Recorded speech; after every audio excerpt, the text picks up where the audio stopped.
Amy loved her college years: varsity basketball, student leadership, lifelong friendships. But life got busy, and over time, she drifted away from her alma mater. Then, an email changed everything. A student, just like she once was, needed advice. It wasn't a donation ask. It wasn't a long-term commitment, just a chance to help. Amy answered, suggesting a call. It took minutes, but for Jacqueline, it meant everything. A real connection. The advancement team saw Amy was engaged. They reached out, not for a gift, but to thank her, to invite her back into the community. Amy realized how much she missed being part of this world. She joined a panel. She met students. She felt the impact she could have. And when the time came, giving back wasn't a question. It felt like the next step. This is the power of Protopia. Not another alumni engagement platform. Not another fundraising tool. A smarter way to engage alumni where they are, creating real connections that lead to real impact. See the ripple effect in action. Visit protopia.co today.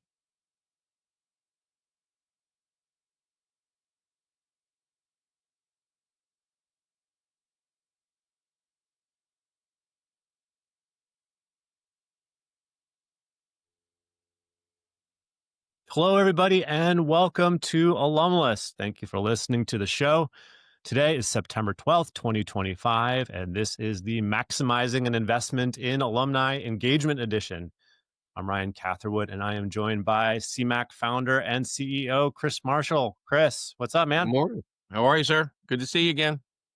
Good to see you. We had a chance to hang out a little bit this week, flying around the country, California and Texas, and some planes, trains, and automobiles. It was fun. But on the show today, and in general, we talk about constituent engagement strategies and education advancement. And we are live today, so please say hello in the comments on the LinkedIn event. Let us know where you're tuning in from. We're so happy that you make the show part of your weekly routine. And if you're listening to the podcast edition, we appreciate you too. Thanks for adding us to your feed. And we're very grateful to the teams at Protopia and Alumni Q. And drumroll, Givesy is joining us as a presenting sponsor of Alumless for As of season this morning. 4. Yeah. Just let us know this morning. So we're going to work on getting our partnership in place for future episodes. But we're thrilled to have them. And if you haven't checked out our new website at cmac.me and our new Alumni Engagement Foundational courses yet, please definitely check those out. We've got a couple coming up in October and new dates added for November and December. And we also have our Alumni Engagement Strategy Lab and Office Hours offerings, which are a great way to connect with us, partner with us. And so Chris Marshall, it's Friday. We had a busy week for both of us. On the road a little bit. In both cases, we were spending time with teams and leaders that are looking, I would say, to go from good to great in the area of alumni engagement. From your perspective, get us started today. How does it usually manifest itself, right? The notion of going from good to great, right? What are some of the frameworks that take shape? Yeah. Well, let me just rewind 1 second and say your definition of fun is what we went through traveling around the country.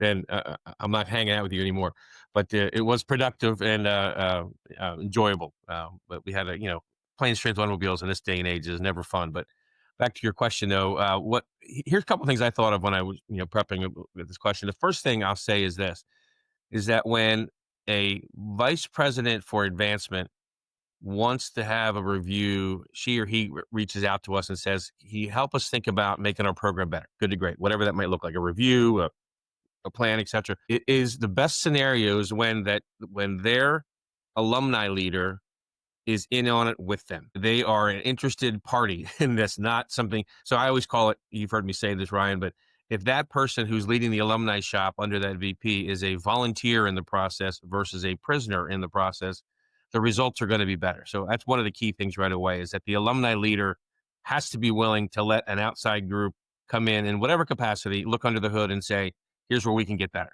That's the first thing I think of right away.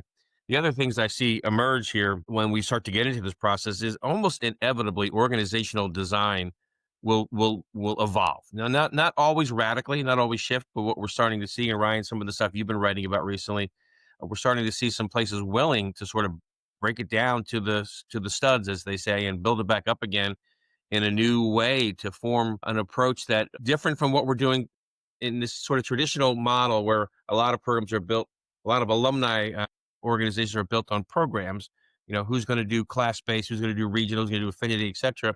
Is that we think about it more in terms of journeys now, and what is it like from the perspective of the alum and their relationship with the institution, and having an org structure that helps support that journey along the way. Something we're starting to have some really interesting conversations, including a couple of the trips this week.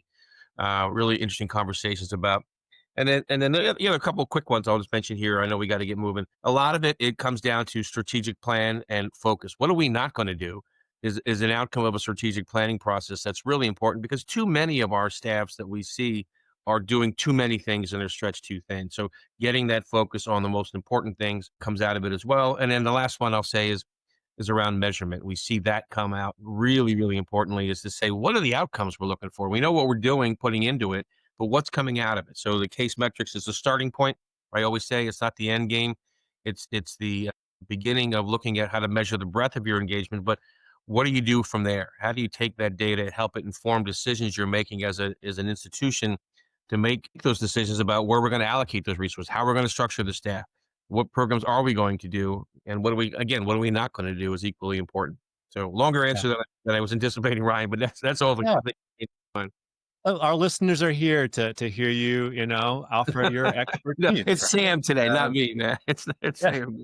Well, I mean, I think one of the things also, Chris, I think that you would agree with is that in most cases, we get brought on to sort of help institutions as they're thinking about investment in engagement, right? Right. And what are the Exactly. Yeah. Yeah. components that are needed to really take the organization to the next level. And that's sort of where our focus has been. And we've got a great guest today to talk about, how to think about doing that from a sort of series of experiences. So today's guest is Sam Gordon. Sam is the executive director of alumni relations and association at Pace University.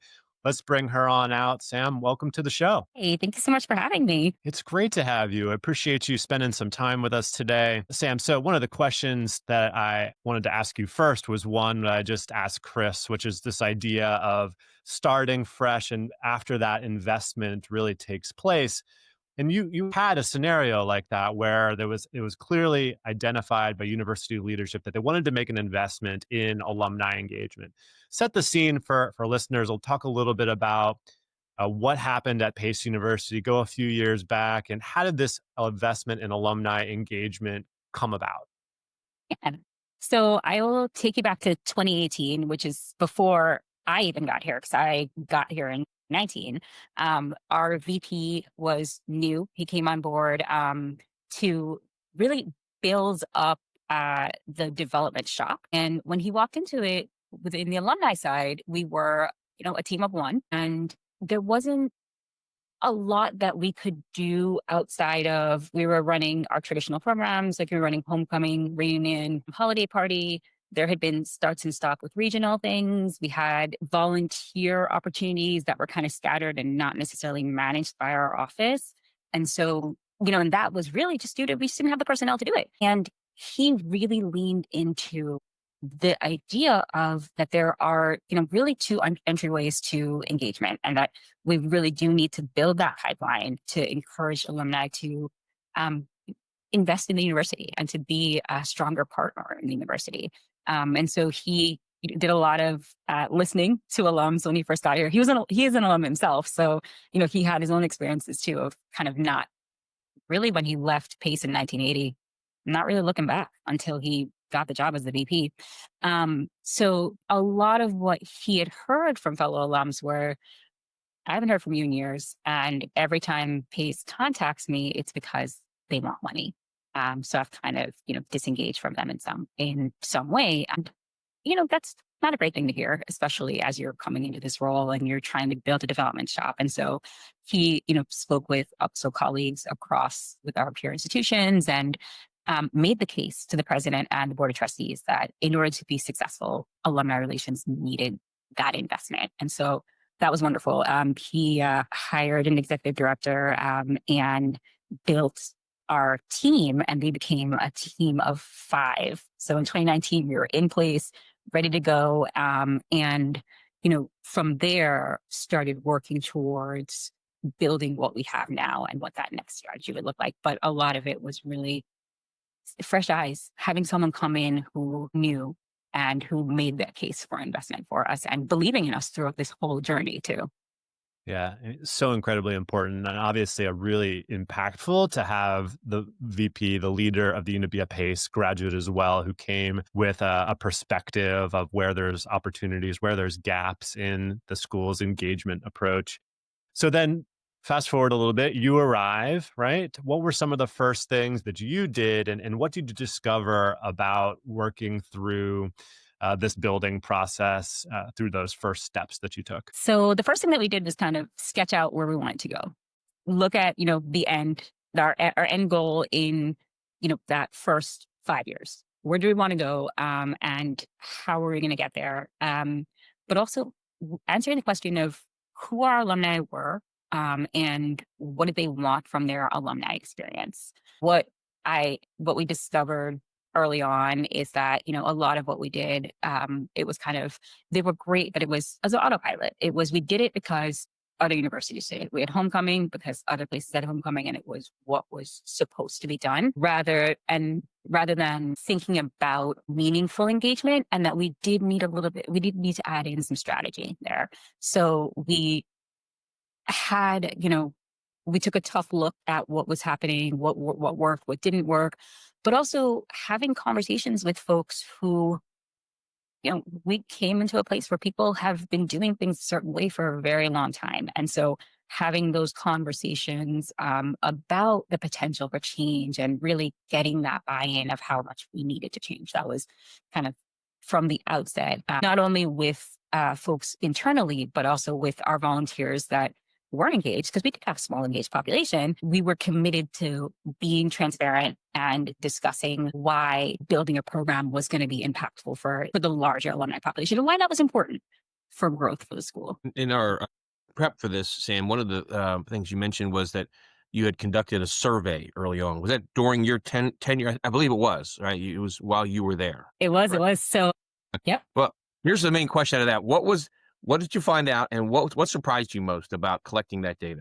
Which I think, by the way, is a great step to take early on in this evolution that you just described. Yeah. So, we came on, the team was formed in April of 2019. We made kind of our plan. And then in October of 2019, we launched that alumni survey. One of the things that happened really early on in that tenure as well is that my executive director took an opportunity at a different university. And so right before the survey launched, I stepped into that chair on an interim basis, which I later found out was a very long job interview, which is amazing. Yeah, amazing, but, maybe an air quotes there, yeah. No, it was great. It was awesome. But, I think what we learned from that, which was great, was we thought we knew who PACE alums were, and that, maybe they were unhappy with us. That's why they weren't necessarily engaging with us. And obviously we know we're not giving them the right opportunities. What we did learn is that, yeah, it's true. We weren't giving them the opportunities that we needed, which we knew. We knew we had to build a stronger program and have volunteer spaces, but also that they actually, for the most part, we're very pleased with their PACE experience. We hear a lot of times from alums that PACE allowed them, especially with our location and the programs that we have, allowed them to be in the spaces that they are now in because of all that hands-on learning that they received. So they were happy with their education. And they would tell folks when they saw them, if they knew somebody who was applying to school, that, yeah, look at PACE. So we had that buy-in there. They just had come to accept that there weren't many pathways for them. And that was just what they decided was okay in that sense. So what we did learn is, of course, that they wanted to engage with us. They cared about us, and that we needed to create those opportunities. So create committees, volunteer spaces, and also within that, allow alums to see that we weren't just always going to be asking for money, that your time was equally as important to us in that space. They also wanted to network more. So they wanted us to create those networking opportunities for them and foster that, build their network. And within that too, do more programming outside of New York City. So at that time, we had 140,000 alums with about 70% or so in the tri-state area. We still do have quite a few alums in that tri-state area, but we were growing. We have a great performing arts program, which leads to us growing out in LA. A lot of our alums are moving to Florida, DC. And so we really they wanted us to come to them, meet them where they were. And the other part, which was showcasing the value of their degree. So, they want to know that their degree is working for them. Early on in the process, Rob from PEG, Rob Schatz, actually said to me that, and it stuck with me, was that your college degree is the most expensive thing that you are going to ever purchase in time and money, that you're never going to be able to sell after anybody Right, else. And you right. know that. Are, I was gonna yes, say, I love it. I think you said it here on Alumless, You actually. did. Did I you? think Okay, good. I love Rob School. But yeah, and so remembering that and letting alums know, like, here are the great things happening on the academic side. We have world-class faculty. Our students are out there. They're winning Federal Reserve challenges. Like, letting them know how much your PACE degree the value has increased and what it means to be a PACE alum. So those were some of the big things that we learned. touching on this in your response right there, but I want to go a little bit further and ask you to. So for the folks listening, anybody, well, you did a great job doing this. We're sort of intaking information, discovering what's going on, looking at things, doing a survey, getting a data from your alumni population where you can make actionable decisions with. But when you go to make those investments in what you're going to do going forward, are you sitting with a small team internally? Do you bring in some board members and making those decisions to how we're going to allocate the resources we have, and when we do grow, where we're going to grow? What did that look like? Talk about that process a little bit. Yeah. So with that, you know, we are sketching out kind of what we want to create from there. We're working with our VP, and our VP, he sits on the board of trustees, and so he's very much in communication with the development committee of the board of trustees and getting Right. their buy-in. But one of the first things that we did was create a committee of alums who we had known from different areas, and who, working with our prospect managers for alums that they had met over the years, who were vocal about their experience in wanting to see more and change. And we created a working group, and over the course of a few months met regularly. And from that group, we concluded that there was need for an alumni association, and built an alumni association with the buy-in and input from that group, the board of trustees, as well as our colleagues around the university, because with them, they weren't, for the most part, as used to having an alumni office that was going to be a little bit more invested in what they were doing as well, because now we have staff. So that was exciting. Yeah. Well, listen, we're going to take a quick break. We're going to have a word from our sponsor, Alumni Q, and then we're going to wrap up our live session with Sam Gordon. But we'll be back for more, so stay tuned.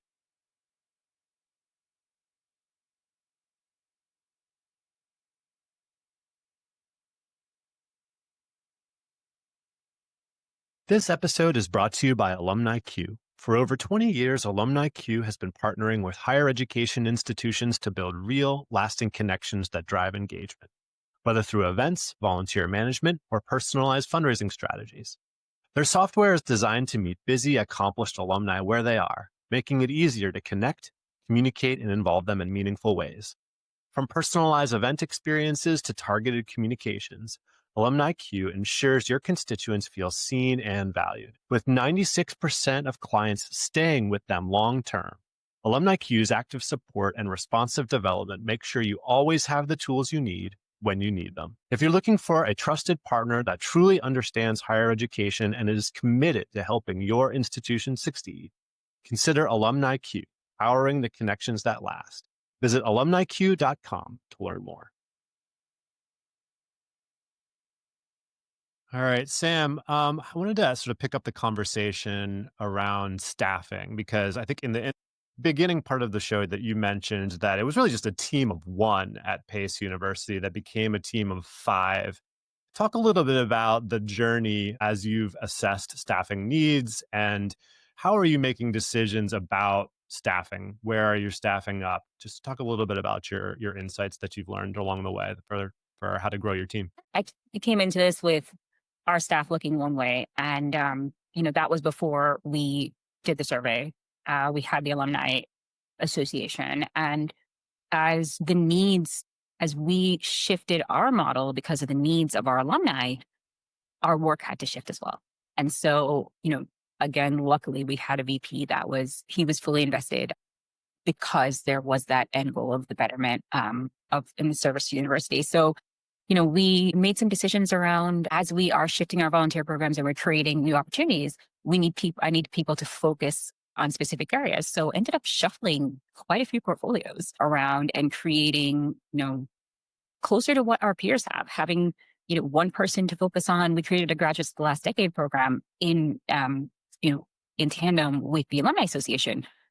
I needed someone to foster and grow that. And so having, when we needed to, also having the buy-in from our VP to promote folks as well and shift around these portfolios so it made sense, but that we were all working in a very cohesive manner. It was a really great experience. And then, as naturally as things happen over the years, folks will move on to opportunities elsewhere.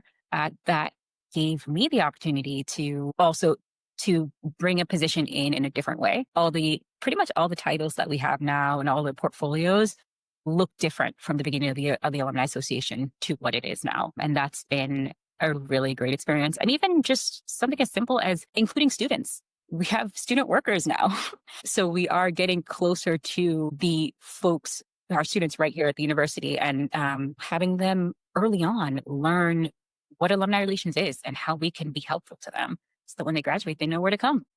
The old hindsight 2020 statement, if you go back and do things again, would you do anything differently than where you are today? Yes, I would make a stronger case for getting involved with the law school in the beginning. The law school our law school's in White Plains, and they've always kind of been, an island on their own. And that's everywhere, Sam. They're the pain in the ass school to work with on any college. Yeah. So yeah. So about 3 years in was when we finally got a foothold in the law school, and it ended up being because someone vacated their position, so they needed our help essentially. And I would have made a case to them earlier on, like, let us run your alumni boards. Let us step in and help you, and help to to grow your engagement. We have this great plan. And the other part too is that we included the law school in the survey. So we have data about them, just didn't use it. And I do regret that. So that would be one thing that I would have done way earlier on, because eventually we did start working with law school closely. Yeah. Sam, as you've been sort of thinking back about the work that you've done, I've got no doubt that you've chalked up lots of wins over the last few years, but you've probably also experienced a few failures, a couple of clunkers along the way. Talk a little bit about some of the wins and also some of the things you learned about what just doesn't seem to work that well at Pace. Yeah, honestly, our volunteer program is a win. We went from having really just one opportunity to volunteer, one kind of committee, and that was just in our business school. Now, all of our schools have their own volunteer committees. We have 4 affinity groups, and we'll continue to grow as our engagement program grows. And so that has been really wonderful and very exciting. But the first chair of the Alumni Association actually is this fall becoming a member of the Board of Trustees. So that's just, that's something that was amazing. Is it a arrangement, or is that just a result of an awesome volunteer? Is there have you established kind of something of a clear pathway from the association board to the trustees, or is that like based on that individual? So that really, a lot of it is based on Sabrina was an amazing volunteer, but that is part of our chart of work, is to be more intentional about creating that volunteer pipeline, so that when you leave us, are you going over to our advisory boards? Like, where are you? Especially when we're getting so many dynamic volunteers, we don't want to lose them. So not everyone will be a trustee, but then hopefully a lot will get there. You willing to admit publicly any clunkers along the way? Absolutely. Reunion. So when I first got here, I could not see, because I was so tunnel vision, that Pace was different in the sense of the general class reunion model was not going to work. Pace alumni did not want to engage with the university around their reunion, their milestone years. Maybe when they got to 50, they can look back and be like, oh, hey, like, I'll come to lunch. That's great. but they weren't. A lot of them, it just wasn't the way that they saw the identity they had when they were on campus. But they loved their schools, so they loved, if they were part of the Sands College of Performing Arts, which at the time didn't exist. But, if they were part of the business school, they loved that. And so, and also affinities. So were they a part of fraternity and sorority life? What they engaged in here. And so we found, for years and years and years, we were trying to push this class model and Reunion was just not growing. And it was a tough pill to swallow because we wanted to be what we thought was normal in that sense. Sure. But when we kind of got out of our own way, we realized that we could have that, but just around affinity and school. Like celebrate, 40 years of the Honors College. That'll bring people back. Celebrate their fraternities and sororities. And it's been good. It's been helpful. And even something so one that we had recently, which I loved, was we had a Reds Hall that in the 70s and 80s was a little bit of a wild place and people loved it. It was called the Dorm. And we had a dorm reunion and folks came back from all over. It was the first time that we actually had people come back Yeah, that's great. all over and just be really excited about it. Everybody Yes, points to Princeton class reunion model as as the showcase, and everyone's and it makes sense. Princeton's got an amazing alumni engagement program, amazing alumni, and you want to replicate that. But I love the fact.